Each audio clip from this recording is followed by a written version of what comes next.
নমস্কার ভিউয়ার্স, আপনাদের কাছে আজকে আবার একটি নতুন গুরুত্বপূর্ণ আপডেট ভিডিও নিয়ে চলে এসেছি।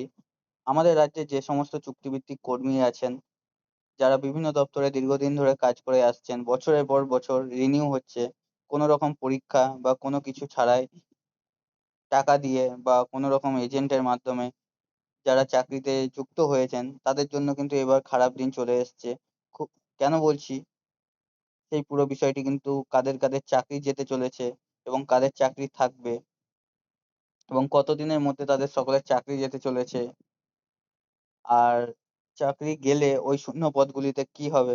সমস্ত কিছু বিস্তারিতভাবে ভিডিওটিতে আলোচনা করব। তাই ভিডিওটি ১ম থেকে শেষ পর্যন্ত অবশ্যই দেখবেন এবং চ্যানেলে যারা নতুন আছেন চ্যানেলটিকে সাবস্ক্রাইব করে পাশে বেল আইকনটি প্রেস করে রাখবেন।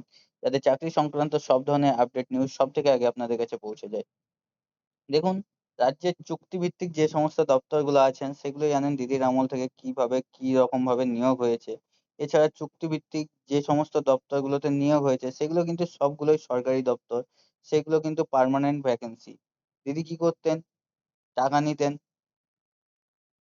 ওখানে কি করতেন? একটা নতুনদের সুযোগ না দিয়ে, নতুনদের সুযোগ দিলে তাকে বেতন দিতে হবে ফুল। তাকে সব ধরনের সরকারি সুযোগ সুবিধা দিতে হবে। সেই সমস্ত বন্ধ করে দিয়ে দিদি প্রথমত কি করতেন? যে অবসরপ্রাপ্ত যে সমস্ত কর্মীরা আছেন যাদের 60 বছর হয়ে গিয়েছে, যারা পেনশন পাচ্ছে, একটি সরকারের পক্ষ থেকে সুযোগ সুবিধা পাচ্ছে, তাদেরকে এই অল্প টাকার মাধ্যমে নিয়োগ করতেন। এছাড়াও আরো অন্যান্য ডিপার্টমেন্ট আছে যেগুলোতে কোন রকম যোগ্যতাই ছাড়া দিদি সরকারের সঙ্গে অনেক এমন চাকরি সংস্থা এজেন্ট ছিলেন, যারা টাকার মাধ্যমে কোন রকম পরীক্ষা, কোন রকম যোগ্যতা ছাড়াই বিভিন্ন দপ্তরে কর্মী নিয়োগ করেছেন। সেরকম অনেক দেখতে পাবেন, হসপিটাল দেখতে পাবেন, মিউনিসিপ্যালিটি দেখতে পাবেন, আরো অনেক দপ্তর আছে। যে সমস্ত গুলোতে কিন্তু মেক্সিমাম এই টাকা পয়সা দিয়েই কিন্তু চুক্তিভিত্তিকভাবে বছরের পর বছর রিনিউ করে তাদেরকে চালিয়ে যাওয়া হচ্ছে।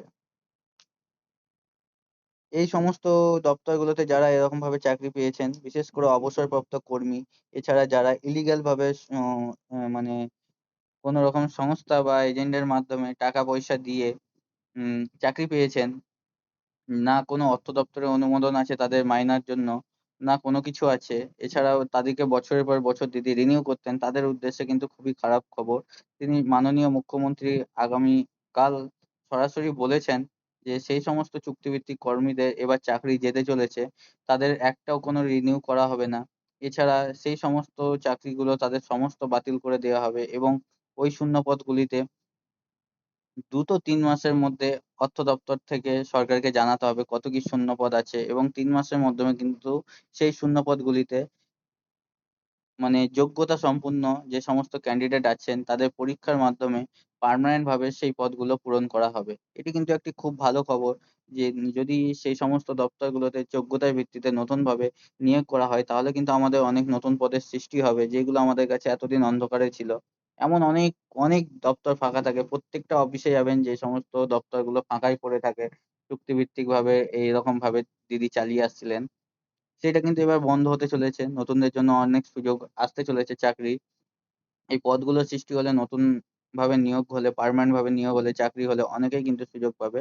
কিন্তু যারা এই ইলিগাল ভাবে পেয়েছেন তাদের জন্য খুবই ভালো খবর। তাদের চাকরিটা যেতে চলেছে। অবশ্যই যাক, আমি চাইবো। কেন এরকম ২ নম্বরি ভাবে চাকরি পেয়ে তারা চাকরি করছে আর যে সমস্ত যোগ্য ছেলেরা তারা বেকার রাস্তায় ঘুরে বেড়াচ্ছে।